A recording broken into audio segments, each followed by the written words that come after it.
Yo, what is going on, everybody? Is your boy Ansel Armstrong back again, and today, boy howdy, do we have some news. Unfortunately, we're a little bit late to the party on this video, but I still wanted to get it out, get my thoughts out about it, about the Prestige XP reward path. Holy moly, this looks insane. All this information dropped yesterday while we were in the middle of our 12-hour stream, getting our second inning boss and second inning program completed and picking up Mickey Mantle. Link down in the description below to that. So we missed all the information right as it was coming out, but I've been able to catch up. I've been able to get on top of it, and I wanted to share y'all my opinions on this XP reward path, the cards within it, and the rewards within it. So for those of y'all that don't know, you haven't been in the loop yet, a user by the name of Praise Jobu on Twitter, he finished the XP reward path and got to level 100 diamond. And at that point, he then unlocked the Prestige XP reward path. We knew there was going to be some hidden tricks up Sony's sleeve this year. We knew there's going to be some secrets. There always are a couple of secrets. I still think there's more to come. We'll get into that here in a little bit. But one of the biggest secrets, probably the biggest one of the year, has been uncovered, and that is the Prestige XP reward path. So once you complete all your XP reward path up to diamond level 100, you'll unlock this reward path, and it has some of the best players in the game right now and probably for the entire year. So let's take a look at some of these rewards and what you're going to get as you work through your Prestige XP reward path. So here at level 5, you can see you get a Prestige XP reward path boss. So those fire players you get at silver 1, gold 1, diamond 1, and diamond 100, you're getting now a prestiged red diamond version of those. We'll look at those stats here in just a minute. On to level 10, you're getting 10 packs. Level 15, you're getting the 5 ball and is a habit pack bundle. Level 20, you're getting 10,000 stubs. We keep going. Level 25, you're then picking up one of the prestige XP reward path boss players. So there's 3 of them there. We have the Eric Thames, the Jose Ramirez, and the George Springer. Those are your 3 cards that you get from that. And once we get to their stats, y'all gonna be blown away. These cards look incredible. They look insane. I know at least the Jose Ramirez is gonna be in my squad for sure as soon as we get to this prestige reward path and we can pick up one of these cards. That Jose Ramirez card is gonna be insane, but we'll take a look at those here in just a second. Now, then as you keep going at level 30, another 10K. Level 35, another one of the prestige bosses, another 10 packs at level 40. And here's where things start to get a little interesting. At level 45, you get a 90+ live series high diamond player. So that is your Trouts, your Bellingers, your Arenados, your Scherzers, your DeGroms. You're getting one of those for free for completing this Prestige XP reward path. Now, I know most of you watching are probably nowhere even close to getting to this Prestige XP reward path, but anybody who's played in past years has known that usually by the All-Star break, late July, early August, most people are going to be at level 100 diamond in past year's games. And now we're going to have this Prestige reward path to work through as well. That's just going to give you more cards and subs to work through. If you haven't completed the Mickey Mantle collection yet, and that Mickey Mantle is an in-game player for the entire year, if you haven't completed your live series collections, you haven't picked up Mickey Mantle and guys like Trout and Bellinger and those type of dudes are in your way, once you get to this Prestige XP reward path, you're going to get one of those cards for free. That's a no money spent player, not to mention, you know, the prestige bosses and the 3 cards that we see there on the left, not to mention those, but get one of these 90+ live series high diamond players is going to be a big deal. I think it's going to make a big impact if you're working to complete collections and pick up cards there. So as we get to the halfway point though, moving on to level 50, another 10,000 subs, and then another XP reward path prestige bosses. And then we have at level 60, we have the nameplate. We have the nameplate that's been the topic of so much discussion. The nameplate, if you've looked around in their nameplates, you'll see that several of them we can't get yet. A lot of them we can't get yet, and some of them have little hints of how to get one. This one right here, personally, I was thinking it was going to be a prestige diamond collection which I still think is going to happen and come at some point later on in the season for a Honus-esque reward. But this nameplate, when you look at it, the title of it would say uncover the hidden mystery of MLB The Show 20, and we have uncovered that here with the Prestige XP reward path. So that is how we found it. That is where this nameplate comes from. There's a couple more nameplates in there that I think are a little interesting. There's a vintage cards one and a mint condition one that I think are both interesting and have some potential for something, but we'll uncover those in due time. Indeed. Moving on now, level 65, you're going to get your second one of these 3 cards, your prestige bosses, another 10,000 stubs, another one of the XP reward path prestige guys, and then the bond is a habit pack bundle. And then finally at 85, you're getting another 30k stubs, and then at 90, you're getting another Hyde Series diamond. So after completing this XP prestige reward path, you should have Mickey Mantle. If you're no money spent player, grind out those levels, right? Hey, may not get it next week, may not get it in a month. It may take you a while. It may take you some time to get through these cards and get through these levels for sure. No doubt. But once you do, if you continue to grind through it and you get through this prestige XP reward path, you have Mickey Mantle. With 2 high plus diamonds, like 60, 70k stubs, the packs, oh, you're going to be all right. Mickey Mantle, the Life Series collection, because of things like this, more attainable than ever. This may be the easiest year to get Mickey Mantle, I think, or to complete the Live Series collection. Maybe the easiest year. Not to mention, you're getting 8 in-game players. As you see at 95, you're picking up another one of the Prestige guys, and then at 100, you're picking up one of the Prestige XP reward path bosses. Okay, so now let's take a look at the cards. Let's take a look at the statistics, at their ratings, and I will give you my opinion on them. So the first guy that we have here is the Reggie Jackson Prestige Diamond, and look at those hitting stats. 118 power righties and 113 contact. He is going to destroy righties. Oh my word. And he's no slouch against lefties. 97 contact, 104 power, along with 83 vision. That's a great number there. And then he's actually gotten gold defense on this one as well. The 71 fielding is not incredible, but it's a big upgrade over his one from the normal XP reward path. The 83 arm, and then decent speed as well. 74 speed, 71 stealing. This Reggie Jackson card is going to hit tanks. He's going to be passable in the defense. Go out in left field most likely. He can maybe pass in right field. This card is going to be a guy in Reggie Jackson, if y'all haven't used him. One of the absolute sweetest swings in the game that we have this year. He's always been one of my favorite cards. His MLB 17 card was probably one of my top 5 favorites. And this is a great card and going to be so much fun to use. The next card that we're looking at here is Barry Larkin. He has the huge contact versus righties and can crush power versus lefties. He is going to be a great hitter versus lefties. That 96 contact and the 107 power to go along with 89 speed with 99 stealing.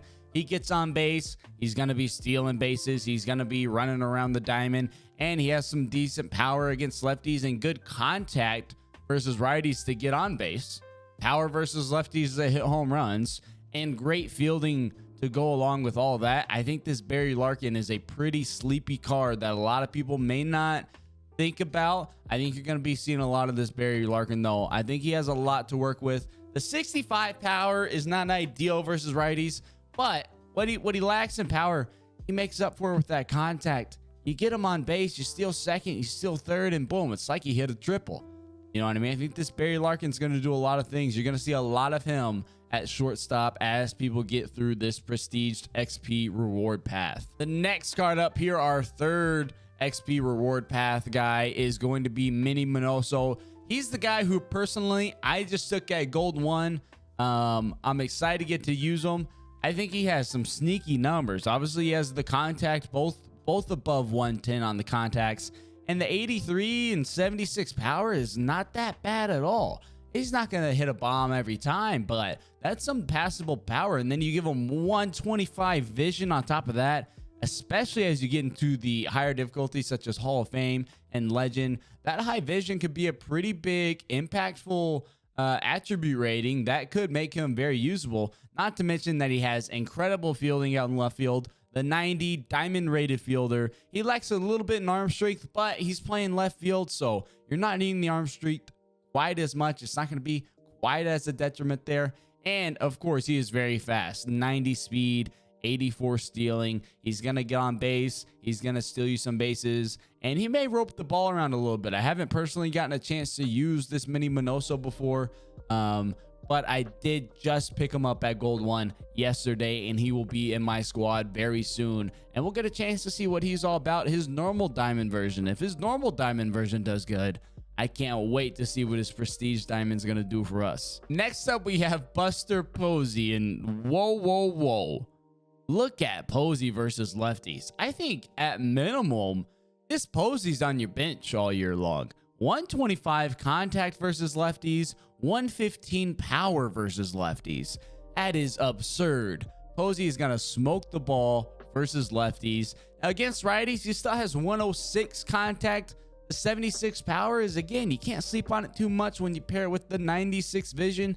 There's a lot of good things happening here with this Posey card.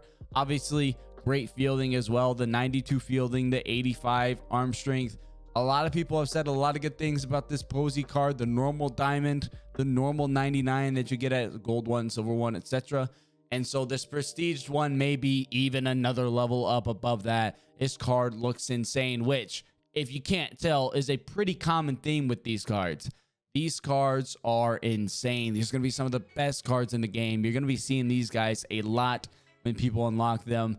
And it's gotten me thinking about what other prestige diamonds could be coming down the road. Just imagine guys like Ken Griffey Jr. or Ruth or Chipper, if they get prestige diamonds, those are going to be absolutely incredible cards. But just what we have here in Posey, heck, even if you just have them come in and hit lefties, 125 contact and 115 power is incredible. The final prestige diamond that we have here is Ryne Sandberg. He was my pick at Silver 1. He's been one of my best hitters on my team so far, too. He's pretty consistent across the board. 107 contact right, 116 contact left, 89, 86 power right and left. Pretty firm across the board there for Sandberg. With the 107 vision, that's going to do a lot for you. And he has the 95 defense on his prestige card, along with 83 speed and 96 stealing. He's going to be sneaky and be able to steal some bases for you with those numbers there. Personally, I picked this Sandberg at Silver 1. I've loved this Sandberg so far. I didn't really like Sandberg in previous games, but this year he's really been doing a whole lot of good for me. He's been my two-hole hitter. He's been the epitome of consistency. And whenever I get to that prestige to XP reward path, I think this Sandberg may end up being my first pick. He's been locking up second base for me, and I can't complain a single ounce about what he's done for my team so far. And he's just consistent, great ratings across the board, great fielding. He's got the speed. He's a 5-tool player. He is a 5-tool kind of guy, and you can lock him down at second base. I think the Sandberg is going to do a whole lot of good things. Now, as we move to the big three, your three bosses of the prestige XP reward path. The first guy we have here is, unfortunately, in my opinion, George Springer. Now, when you look at him statistically at his attributes, it's insane. Look at those hitting. 103 contact versus lefties, 124 power, 114 power versus righties, the 86 vision. He's a decent fielder. He has the 77 speed. He lacks a little bit in his arm accuracy. Maybe tough to hit some of those meter throws on, but decent all around.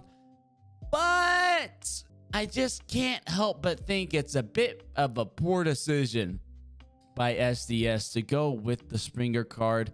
He was a great card in 17. He fits the classics, mold that they're going for with these cards. But considering everything that's happened with the Astros over the past offseason, right? The fact that they cheated to win the World Series in 2017 and Springer was a part of that cheating effort. I think it's a bit in poor taste to then have a postseason card of him from that year in the game now. Of course, I'm not sure how long this has been in place. Maybe they had these cards set up, I don't know how long and when they start working on cards and whatnot for the next year's game. I know that as soon as the game comes out, they're already working on MLB 21 in some form or fashion right now. And so maybe this has been in place for a long time. Maybe it's not as easy as you would think to change. I don't know, but personally, as great as this card is, you know, in terms of his attributes, he will not be seeing the field for my team, just, you know, out of a personal spite, I guess. He will not be on the field for my team, and I really wish that SDS would have gone with a different choice here. They could have found somebody from MLB 17 or MLB 18 that had an incredible card that we all loved and juiced them up to a 99, and I think we all would have been way happier and much more pleased instead of getting the George Springer 2017 postseason card. Now, the second of our 3 prestige bosses here is none other than Jose Ramirez from MLB 18 Finest. This card was incredible. He's a switch hitter. Personally, I love switch hitters on my team. I just like the ability to switch hit and switch the side of the plate. It helps me see the ball better, helps me hit the ball better. And to boot, he has 118 power versus righties, 88 power versus lefties. He's got the 102 vision, the contact 83 versus lefties, 91 versus righties. His defense lacks a little bit, but you could easily throw him at first base. And he's passable at third with the 75 fielding and 74 arm.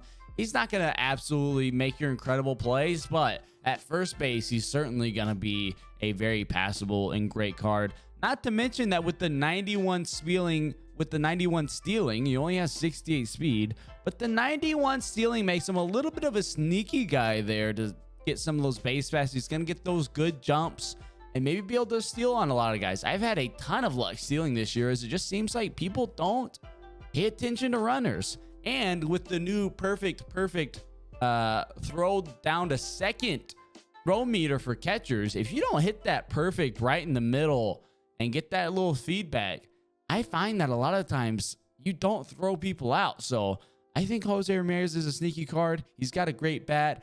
I'm probably picking Jose first, and he'll go into my lineup, no doubt. Now, the last card that we have is truly the definition of a classic. The Eric Thames Player of the Month card from MLB 17. Oh, wow. This card, I remember when this card came out, it was mind-boggling. This was the first time they had done Player of the Month cards. And I remember everybody was just blown away by it. It was a whole new program, a new card art, a new design, and everybody, it wasn't, not many people had this card, as he was very, very difficult to get, but he's an incredible card. Just look at the numbers. 115 power versus righties, 121 power versus lefties to go along with 112 contact. Again, look at those are some reverse hitting splits too, with the one with the better hitting versus lefties. Still has 96 contact versus righties. The 73 vision's getting a little bit on the low side, but to some degree that can be a great thing. Look at guys like Joey Gallo, low vision but crush the ball. Eric Thames could fit that mold for sure. He's a pretty bad fielder, right? He's pretty downright a terrible fielder, but throw him at first base. He's going to be a great first baseman. I can see this guy getting some significant playing time at first base when I unlock him. So that does it for today's video. If you enjoyed this video, if you found it helpful, if you like seeing the insights on the card, some more information about the new content drops, be sure to leave a like, subscribe, and comment down below. It helps me to kind of know what y'all like and what y'all want to see, especially as we've, continued to grow and adapt and evolve this channel over the last couple weeks, which have been insane. The support here has been insane the past couple weeks. We're going to keep up the content creation. Y'all keep letting me know what y'all want, what y'all want to see. We'll make those things happen. And let me know down below, of the prestige bosses and of the 3 bosses of the XP reward path, who are you going with first? What looks like the best one to you? Personally, for me, I'm going Sandberg first and then Jose Ramirez. I think those 2 have the most longevity for me. But what are your thoughts? Let me know down in the comment section down below. Until then, I'll catch y'all next time.